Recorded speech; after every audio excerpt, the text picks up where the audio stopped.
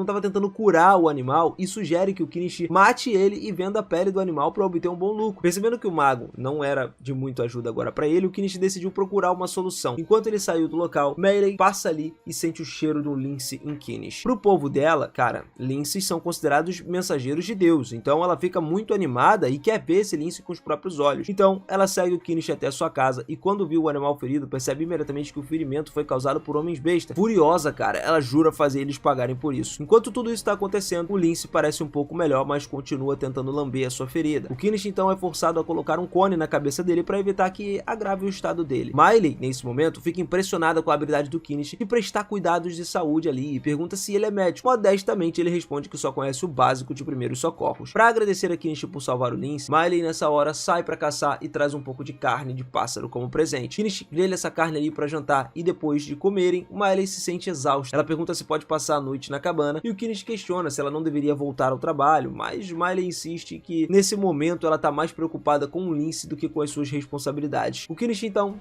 concorda com isso, deixa ela ficar ali, não tem problema, mas só tem uma coisa que seria um empecilho: ele só tem uma cama. Miley sugere então que eles se acomodem, compartilhem mais, né, aquela cama ali, daquela noite e tal, e de alguma forma ela acaba em cima do Kinish durante a noite. Alguns dias depois, o gato parece muito saudável, então o Kinish decide que era hora de começar a trabalhar na sua fazenda. Mesmo que ele não possa comprar facilmente as mudanças, ferramentas, tal, que ele precisa, a questão da água ainda representa um desafio para ele, e correr até o rio toda vez que ele precisa regar as suas plantas seria uma coisa muito inconveniente. Então o primeiro pensamento dele era construir um poço com uma bomba para que ele conseguisse puxar água dali, mas ele decide deixar essa tarefa para o outro dia, porque ele estava exausto demais para poder enfrentar isso. À noite, ele vai para a cama e só acorda de manhã seguinte com o Bobcat ali pulando no seu estômago. Embora seja um pouco doloroso, o Kinish fica muito feliz de ver o lince agora cheio de energia. Confiante da recuperação do animal, ele remove o seu cone e devolve ele para a natureza para ele viver de forma livre. Agora de volta a outro assunto. Kinish decide tirar alguns dias de folga na sua barraca para poder começar a trabalhar no poço e ele faz um furo no chão e instala uma bomba elétrica, garantindo assim o acesso de água potável sempre que ele precisar. Para comemorar, ele começa a encher uma banheira para tomar um banho, só que de repente ele ouve Primula gritando seu nome. Ele fica surpreso em vê-la ali. Primula explica que, como não abriu a loja naquele dia, ela ficou preocupada e decidiu visitar ele depois que Miley lhe contou sobre a cabana de madeira. Então, ela ficou muito impressionada com o fato do Kinish ter construído tudo sozinho, só que logo percebe uma escavadeira gigante do lado da casa e questiona sobre isso. Kinish, para evitar algumas explicações complicadas, ele simplesmente diz que era o seu familiar de invocação. A ingênua Primula acredita totalmente, mas agora pensa que o Kinish pode usar magia, e basicamente ele não pode usar nada disso, tá?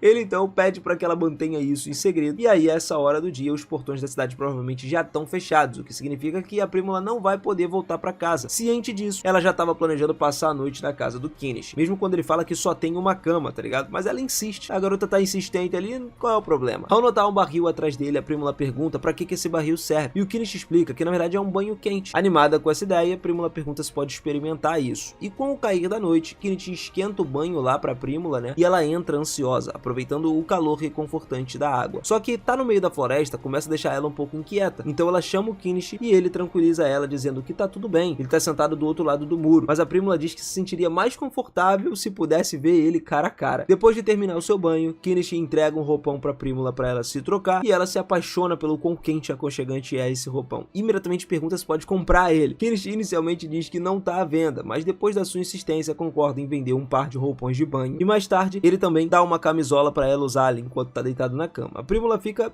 espantada com a variedade de itens e a alta qualidade que o Kinishi tem na posse dele. E ela inclusive fica confiantemente falando que poderia facilmente se tornar o maior comerciante do reino se ele quisesse. Só que o Kinishi explica que ele não tem interesse nessa ambição, porque isso só atrairia a atenção indesejada de outros nobres e tal, e criaria um problema desnecessário. Ele só queria viver a vida dele pacificamente, ganhar um dinheiro suficiente para poder viver confortável, e ouvindo isso a Prímula promete, fazer tudo o que pudesse para ajudar ele a manter o seu estilo de vida simples e tranquilo. Mais tarde, eles vão pra cama, mas Kinishi não quer que o que aconteceu com Miley se repita, por isso decide comprar uma segunda cama pra Prímula, evitando qualquer situação embaraçosa. Enquanto isso, no acampamento dos foragidos, Chaga parece lá ter recebido um trabalho, de alguém muito importante, o que significa problemas no futuro. Na manhã seguinte, Kinishi leva a Prímula também de volta pra casa, enquanto tá lá, ele decide falar com Mellow sobre os roupões de banho e tal, que ela mencionou, e a Mellow também fica intrigada com tudo que estava acontecendo, o tecido, acreditando que venderia muito bem, e já que eles estão no assunto, o Kinishi sugere vender algo um pouco mais ousado. Prímula parece interessada, mas Mellow